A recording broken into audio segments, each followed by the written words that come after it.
पूर्व मुख्यमंत्री मधु कोड़ा और उनकी पत्नी गीता कोड़ा आज बीजेपी में चली गई, बीजेपी में शामिल हो गई। बाबूलाल मरांडी ने बाकायदा उन्हें शामिल कराया। हालांकि शामिल होने के दौरान मंच पे गीता कोड़ा ही रहीं। बाद में जो एक तस्वीर सामने आई उसमें मधु कोड़ा भी दिखे बाबूलाल मरांडी के साथ। सरयू राय जी हमारे साथ हैं।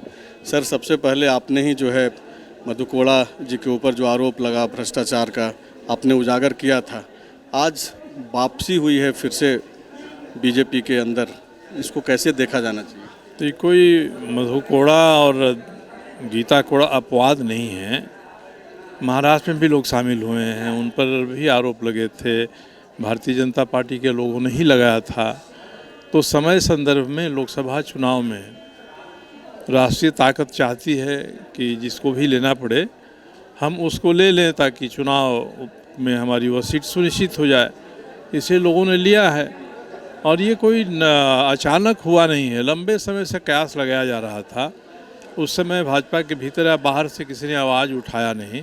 अब जब शामिल हो गए तो हम लोग यही चाहेंगे कि बीते ताहे बिसारी है, जो हो गया, अब आगे से अच्छा हो और भारतीय जनता पार्टी इतनी सक्षम है कि वह नियंत्रण रख पाएगी लोगों पर।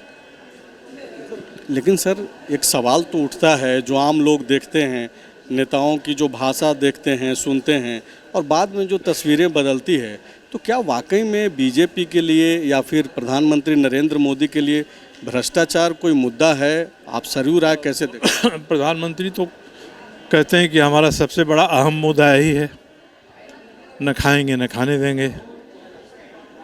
अब ये कह सकते हैं कि अब तक इन लोगों ने जो किया, अब हमारे साथ आ गए, इसके बाद इनको हम नहीं करने देंगे या ये कुछ नहीं करेंगे। हो सकता है कि आश्वस्त किया हो सकता है एफिडेविट किया हो, वादा किया हो। तो अब तो प्रधानमंत्री जी के साथ जा रहे हैं और प्रधानमंत्री सबसे ऊंचे स्वर में बोलते हैं कि भ्रष्टाचार को हम बर्दाश्त नहीं करेंगे।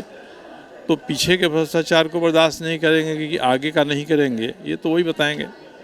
पीछे का भी भ्रष्टाचार को तो बर्दाश्त करता हुआ दिखाई दे रहे हैं। आदर्श घोटाले के सबसे प्रतीक के तौर पे जिनको सामने करती रही बीजेपी, उनको राज्यसभा का उम्मीदवार बना दी। अजीत पवार को उप मुख्यमंत्री का ये पद दिया गया। हिमंता बिस्वा शर्मा आज के डेट में मुख्यमंत्री हैं।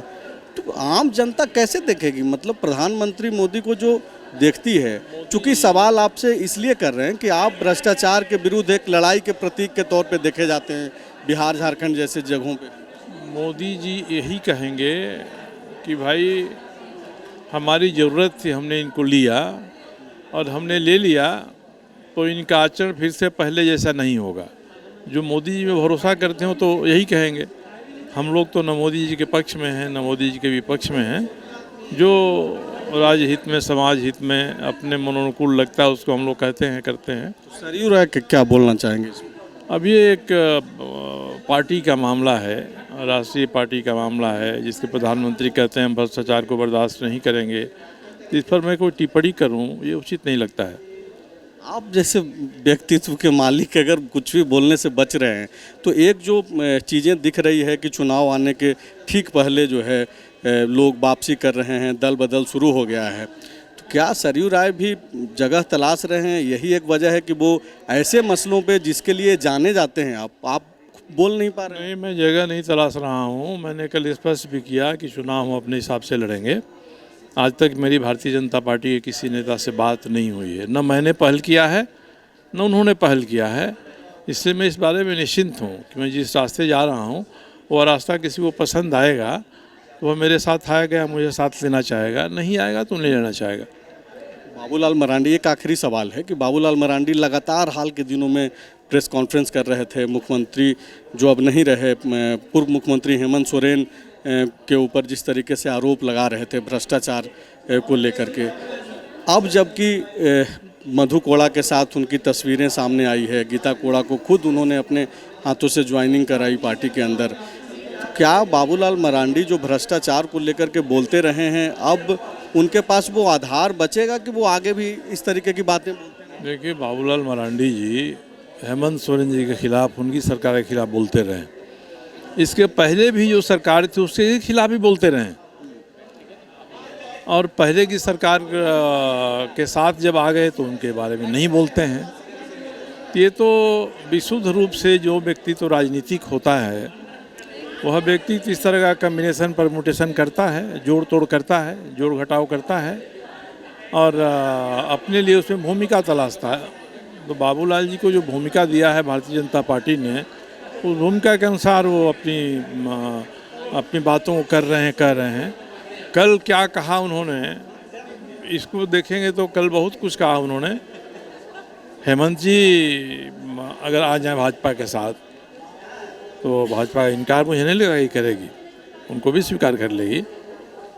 शुक्रिया सर बातचीत करने के लिए। सरयू राय जी को आप सुन रहे थे जो बोल रहे हैं कि चाहे वो बाबूलाल मरांडी हों या फिर प्रधानमंत्री मोदी, सुविधा अनुसार अपनी बात रखते हैं, राजनीति करते हैं। और अगर बात हेमंत सोरेन की है तो अगर हेमंत सोरेन इधर आना चाहें यानी कि बीजेपी में, तो हेमंत सोरेन को लेकर के भी जो है कोई इनकार नहीं होगा। शुक्रिया।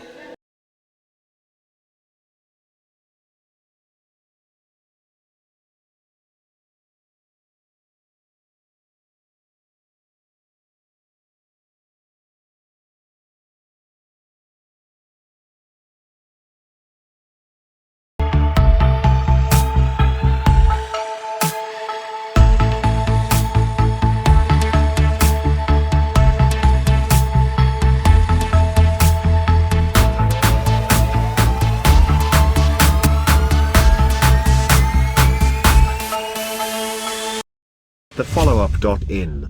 Like, share, and subscribe. www.thefollowup.in